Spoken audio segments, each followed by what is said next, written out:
நீலகிரி மாவட்டம் நாடுகாணியில் 70 கோடி ரூபாய் நிதி ஒதுக்கீடு செய்து அறிவிக்கப்பட்ட பூங்கா இடமாற்றம் செய்யப்படுவதற்கு எதிர்ப்பு தெரிவித்து பொதுமக்கள் போராட்டத்தில் ஈடுபட்டனர்.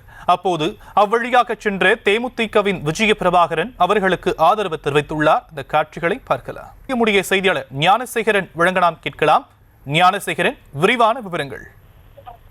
வணக்கம். நீலகிரி மாவட்டம் கூடலூர் அருகே உள்ள நாடுகாணி பகுதியில் 2024-25 வருடங்களில் மத்திய அரசால் நாடுகாணி பொன்னூரில் உள்ள தோட்டக்கலைத்துறை பண்ணைக்கு மாபெரும் பூங்காவாக மாற்றியமைக்க சுமார் 70 கோடி ரூபாய் நிதி ஒதுக்கீடு செய்து பூங்கா மாற்றம் செய்து அறிவிக்கப்பட்டது.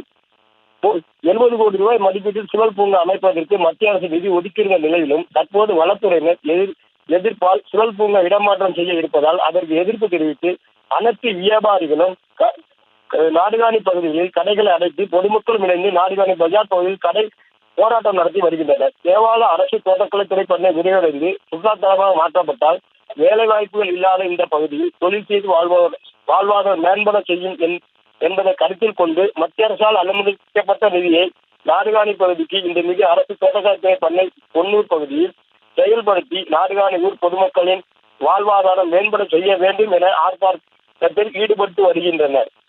இந்நிலையில் அவ்வழியாக சென்ற ஒரு இல்ல திருமண விழாவிற்கு சென்ற கேப்டன் விஜயகாந்த் மகன் விஜய பிரபாகரன் போராட்டத்தில் கலந்து கொண்டு போராட்டக்காரர்களுக்கு ஆதரவாக பேசினார்.